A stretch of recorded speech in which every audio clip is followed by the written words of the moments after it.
اور سپردگی کی جگہ یعنی جہاں اس کا مکان یا اس کی قبر بنے اللہ تعالیٰ اس کو بھی جانتا ہے، اس کا بھی رب کریم نے بندوبست کیا ہے، اور یہ سب کچھ روشن کتاب میں مذکور ہے۔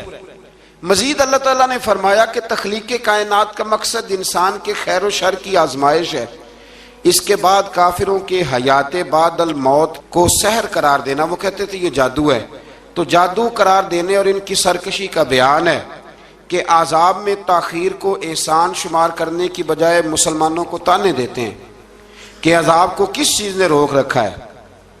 آگے چل کے انسان کی خود غرضی کو بیان کیا اللہ تعالیٰ، فرمایا کہ اللہ تعالیٰ کسی انسان کو کوئی نعمت عطا کرتا ہے تو وہ اس پر شکر گزار نہیں ہوتا، لیکن اگر نعمت چھن جانے پر تو پھر نا امید اور ناشکرا ہو جاتا ہے۔ ملی تھی تو پھر اس نے شکر ادا، چلی گئی تو بڑے شکوے کر رہا ہے۔ اسی طرح اگر مصیبت کے بعد کوئی نعمت ملے تو انسان اتراتا ہے، شیخی بھکارتا ہے۔ البتہ جو ہر حال میں صابر شاکر رہے اور عمل صالح کرے تو ان کے لیے بخشش ہے اور بڑا اجر ہے۔ اللہ تعالیٰ نے اپنے نبی پاک صلی اللہ علیہ وسلم کو تسلی کے لیے فرمایا کہ کفار طرح طرح کی فرمائشیں کرتے ہیں، کہتے ہیں کہ آپ پر کوئی خزانہ کیوں نازل نہیں کیا گیا، آپ اور آپ کے صحابہ غربت میں وقت گزارتے ہیں، تو معاذ اللہ یہ وہ طعنہ دیتے تھے کہ کوئی خزانہ کیوں نہیں نازل کیا گیا، اور آپ کی تائید کے لیے فرشتہ کیوں نہ اترا۔ آپ اس پر تنگ دل نہ ہوں، آپ کا کام تو صرف لوگوں کو عذاب الہی سے ڈرانا ہے۔ اس صورت میں بھی قرآن کریم کے کلام الہی ہونے کا انکار کرنے والوں کو چیلنج دیا گیا ہے کہ اپنے تمام حمیتیوں کو ملا لو اور قرآن پاک جیسی 10 صورتیں بنا کے دکھاؤ، لیکن بنا سکتے۔ آیت نمبر 15 میں ارشاد فرمایا کہ دنیا اور اس کی زینت کے طلبگاروں کو ان کے اعمال کا اجر اسی دنیا میں مل جائے گا، لیکن آخرت میں پھر ان کا کوئی حصہ نہیں ہوگا، اجر آخرت کے اعتبار سے ان کے اعمال باطل ہو جائیں گے۔ آیت نمبر 17 میں قرآن کی حقانیت کا انکار کرنے والوں کے لیے نار جہنم کی وعید کا ذکر ہے، اور قرآن کے اللہ کی جانب سے حق ہونے اور بغیر کسی شک کے اس پر ایمان لانے کا ذکر ہے۔ اس کے بعد اللہ تعالیٰ پر جھوٹ باندھنے والوں اور اللہ کے رستے سے روکنے والوں کا ذکر کیا گیا کہ قیامت کے دن ان پر گواہ پیش ہوں گے کہ یہ اپنے رب پر جھوٹ باندھتے تھے، اور ان پر اللہ کی لعنت، ان کے لیے دوہرے عذاب اور آخرت میں ان کی یقینی ناکامی کا ذکر ہے۔ یہاں ایک بات آپ سے بھی عرض کروں، ہم بھی کئی دفعہ نا بھولے پن میں کہہ دیتے اللہ نے یہ بھی تو فرمایا نا جی قرآن میں، تو جب تک آپ پڑھ نہیں لیتے یا سن نہیں لیتے تب تک یہ جملہ بولنے کی ضرورت ہے۔ اسی طرح نبی پاک علیہ السلام نے فرمایا جس نے مجھ پر جھوٹ باندھا، جھوٹی حدیث بیان کی، وہ میں نے کہا ہی نہیں تھا پر اس نے جھوٹی حدیث بیان کی، تو حضور فرماتے اس نے حدیث نہیں سنائی بلکہ اپنا جہنم کے اندر مکان بنا لیا ہے۔ تو قرآن و سنت کے معاملے میں جس چیز کا علم نہ ہو، جس کی پوری خبر نہ ہو، آپ اس کے حوالے سے کوئی بات کر سکتے، احتیاط کریں، بہت احتیاط کریں۔ آیت نمبر 23 میں بتایا کہ جو ایمان لائے اور جنہوں نے نیک کام کیے اور اپنے رب کے حضور عاجزی کی تو یہ لوگ ہمیشہ جنت میں رہیں گے۔ مزید فرمایا کہ مومن اور کافر کی مثال ایسی ہے جیسے اندھا اور بینا، مومن گویا دیکھنے والا ہے اور کافر گویا اندھا ہے اور بہرا اور سننے کی صلاحیت رکھنے والا۔ آیت نمبر 25 سے 23 تک میں پھر حضرت نوح علیہ السلام اور ان کی قوم کے حالات بیان ہوئے کہ نوح علیہ السلام نے جب اپنی قوم کو توحید کی دعوت دی اور انکار پر عذاب الہی سے ڈرایا تو قوم کے سرداروں نے ان سے کہا، بھلا کیا کہا؟ کہنے لگے آپ تو ہم جیسے بشر ہیں، تو ہماری طرح ہی ہیں آپ، اور آپ کے پیروکار پسماندہ یعنی غریب لوگ ہیں اور کم عقل لوگ ہیں، ہماری رائے میں آپ کو معاذ اللہ ہم پر کوئی فضیلت حاصل نہیں، بلکہ معاذ اللہ ثم معاذ اللہ۔ کہنے لگے آپ تو جھوٹے ہیں، اللہ کے نبی کو کہہ رہے ہیں معاذ اللہ، استغفر اللہ۔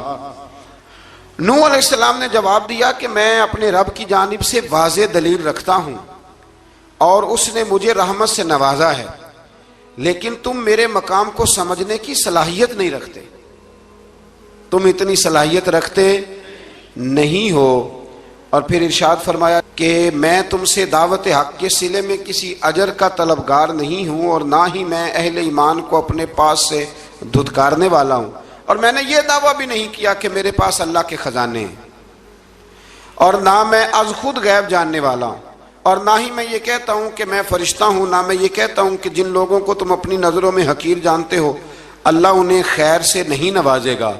فرمایا یہ ٹھیک ہے کہ اللہ بشروں میں سے رسول بناتا ہے، پر جسے بناتا ہے پھر اسے بڑی شانیں عطا فرماتا ہے۔ پہلے دن سے انسان کا یہ مسئلہ ہے، پہلے دن سے انسان کا یہ مسئلہ ہے کہ وہ کہتا ہے میں انسان سے ہدایت حاصل کروں، لیکن رب نے بھی قانون بنایا ہے کہ اللہ تبارک و تعالیٰ بندے پر ہی وحی فرماتا ہے۔ فرشتوں اور جنوں کو اللہ نے اس منصب کے لیے منتخب نہیں فرمایا۔ قوم نوح نے کہا کہ آپ نے ہم سے بہت بحث کی معاذ اللہ، پس جس عذاب سے آپ ہمیں ڈرا رہے ہیں وہ لے آئیے۔ تو نوح علیہ السلام نے کہا کہ اللہ چاہے گا تو تم پر عذاب بھی آ جائے گا۔ آیت نمبر 37 سے 47 میں بتایا کہ اللہ تعالیٰ کی طرف سے نوح علیہ السلام کو حکم ہوا کہ ہماری نگرانی میں اور ہماری وحی کے مطابق آپ کشتی بنائیے، اور ظالموں کے بارے میں ہم سے کوئی بات نہ کریں۔ حضرت نوح کی خواہش تھی کہ یا اللہ انہیں بھی معاف کر دے، فرمایا یہ ظالم ہے تو میرے نبی ان کے بارے میں مجھ سے کوئی بات نہ کریں، وہ ضرور غرق ہو جائیں گے۔ پھر وہ کشتی بنانے لگے، اور جب ان کی قوم کے سردار ان کے پاس سے گزرتے تو ان کا مذاق اڑاتے۔ یہ آپ کیا کر رہے ہیں؟ آج بھی وزیر مشیر بڑے بڑے لوگ اللہ ماشاءاللہ دینداروں کا مذاق اڑاتے نہیں؟ اڑاتے ہیں کہ نہیں اڑاتے مذاق؟ یہ کن کا طریقہ ہے؟ یہ تو قرآن مجید کہہ رہا ہے کہ حضرت نوح کی قوم جو کافر تھی ان کا طریقہ ہے اہل ایمان کا مذاق اڑانا۔ تو وہ مذاق اڑانے لگے۔ نوح علیہ السلام نے کہا کہ وہ وقت آنے والا ہے کہ جب تمہارا مذاق اڑایا جائے گا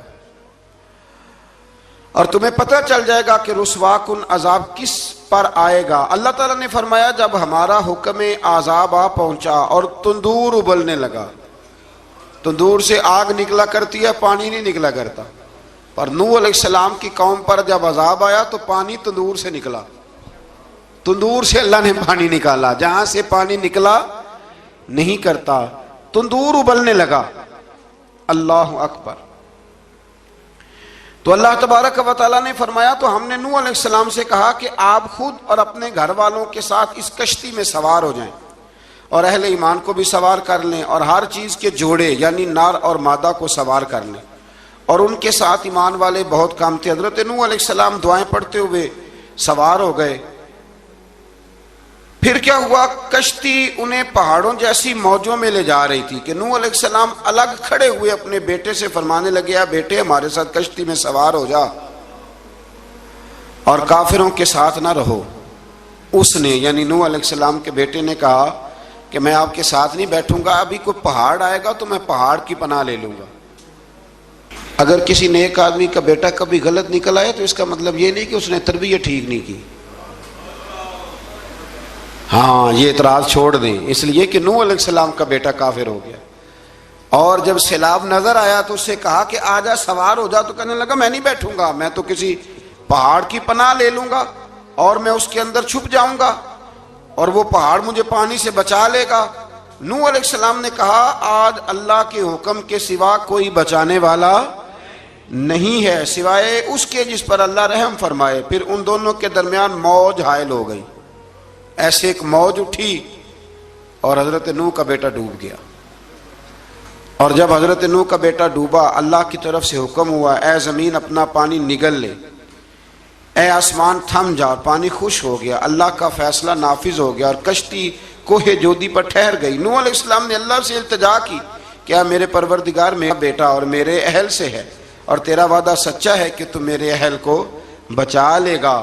اللہ نے فرمایا نوح وہ آپ کے اہل میں سے ہے ہی نہیں، وہ آپ کے اہل میں سے ہے ہی نہیں، اہل میں سے وہ ہوگا جو آپ کے طریقے پہ چلے گا، جو طریقے پہ نہ چلے وہ نسل میں سے ہے ہی نہیں، وہ ختم ہو گئی بات۔ اللہ اکبر۔ اس کے اعمال ٹھیک نہیں، جس بات کی حقیقت کا آپ کو معلوم نہ ہو اس کے بارے میں سوال نہ کریں۔ تو نوح علیہ السلام نے اللہ تعالیٰ سے اپنی اس اجتہادی خطا پر مغفرت اور رحم کی دعا کی۔ پھر طوفان نوح تھم جانے کے بعد وہ سلامتی کے ساتھ اتر گئے۔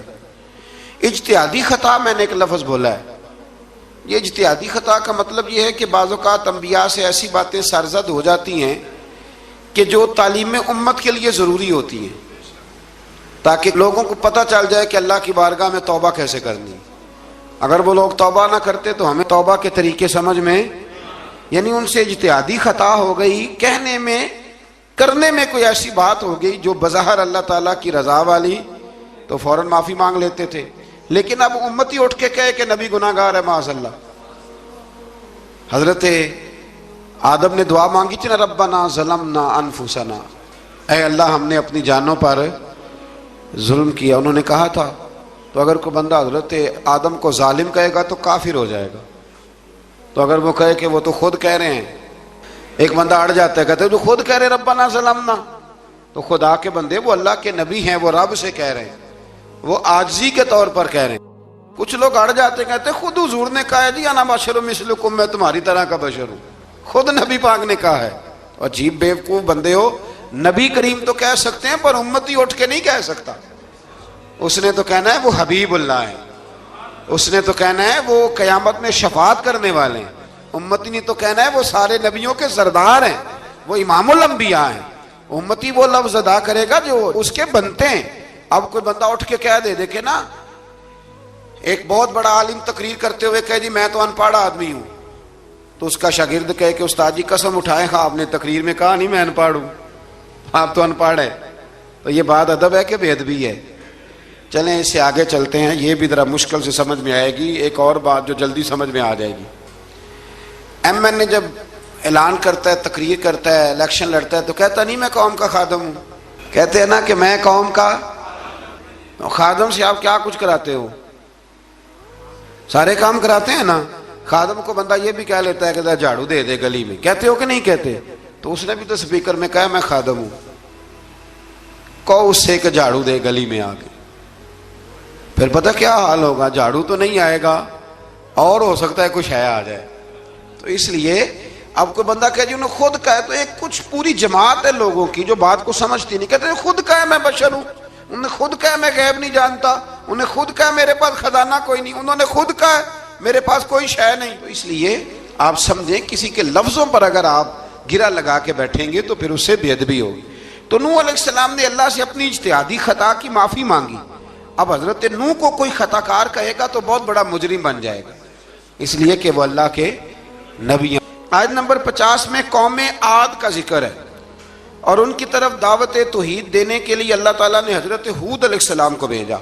ہود علیہ السلام نے قوم سے کہا کہ میں تم سے کسی چیز کا اجر طلب نہیں کروں گا، میرا اجر میرے اللہ کی بارگاہ میں ہے، پس تم اپنے رب سے بخشش مانگو، پھر اس کی بارگاہ میں توبہ کرو، اللہ تعالیٰ تم پر موسلا دار بارش برسائے گا اور تمہاری قوت میں اضافہ فرمائے گا۔ قوم عاد نے دعوت حق کو رد کیا اور ایمان نہ لائے، بلکہ ہود علیہ السلام پر طنز کیا۔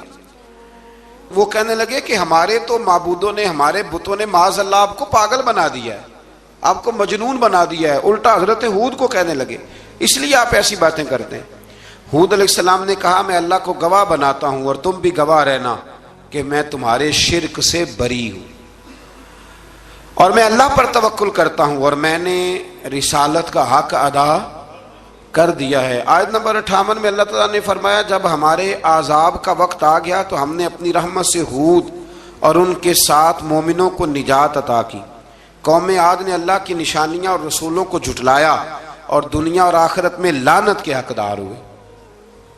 آیت نمبر 61 میں پھر سے حضرت صالح علیہ السلام اور ان کی قوم سمود کے حالات کو بیان کیا گیا۔